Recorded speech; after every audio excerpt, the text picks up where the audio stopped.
Before the live-action How to Train Your Dragon hits the big screen, here's a quick recap of the original story that started it all. The Viking village of Berk is frequently attacked by dragons that steal livestock and endanger the villagers. Hiccup, the 15-year-old son of the village chieftain, Stoik the Vast, is deemed too weak to fight. Instead, he creates mechanical devices under apprenticeship with Gobber, the village blacksmith. Hiccup uses a bolas launcher to shoot down a Night Fury, a rare dragon, during a dragon raid, but nobody believes him.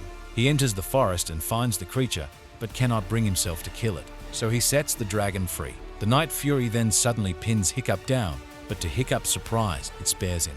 Before leaving with his fleet to find and destroy the dragon's nest, Stoik enrolls Hiccup in a dragon fighting class with fellow teenagers Fishlegs, Snotlout, twins Roughnut and Toughnut, and Astrid, on whom Hiccup has a crush. Facing little success in the class, Hiccup returns to the forest and finds the Night Fury in a cove, unable to fly because Hiccup's bolas tore off half of his tail fin. Hiccup gradually befriends the dragon, naming him Toothless after his retractable teeth, and designs a harness and prosthetic fin that allows Toothless to fly with Hiccup riding atop his back. Learning dragon behavior from Toothless, Hiccup can subdue the captive dragons during training, earning admiration from his peers but sparking suspicion and jealousy from Astrid. Stoik's fleet returns home unsuccessful. When Hiccup learns that he must kill a dragon for his final exam, he tries to run away with Toothless, but Astrid discovers the dragon, and Hiccup takes her on a flight to demonstrate that Toothless is friendly.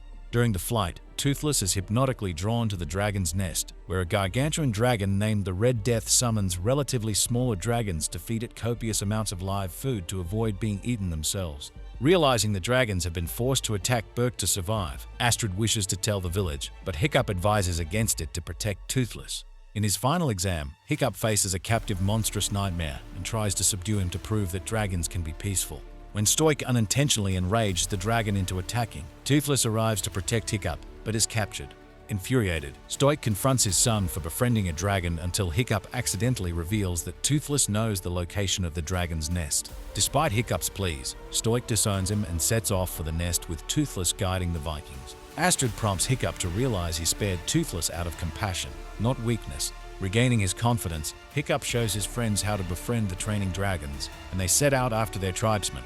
Stoik and his Vikings locate and break open the dragon's nest, awakening the Red Death, which easily overwhelms them. Hiccup and his friends ride in on the training dragons, distracting the monster. Hiccup attempts to free Toothless. Stoik rescues and apologizes to both Hiccup and Toothless, reinstating Hiccup as his son. In a fierce mid-air battle, Toothless and Hiccup destroy the Red Death's wing membranes, causing it to crash fatally. Whilst escaping the resulting explosion, Hiccup gets knocked off Toothless. Toothless saves Hiccup, but Hiccup loses his left foot. Sometime later, Hiccup awakes back on Berk and finds dragons frolicking in the village and that Gobber has fashioned new prosthetics for him and Toothless. Hiccup is now admired by his village, including Astrid, who kisses him. Berk begins a new era of humans and dragons living in peace. The live-action movie is on its way, and now you're caught up on how the legend began. Don't forget to like, comment, and subscribe for more magical recaps and movie previews.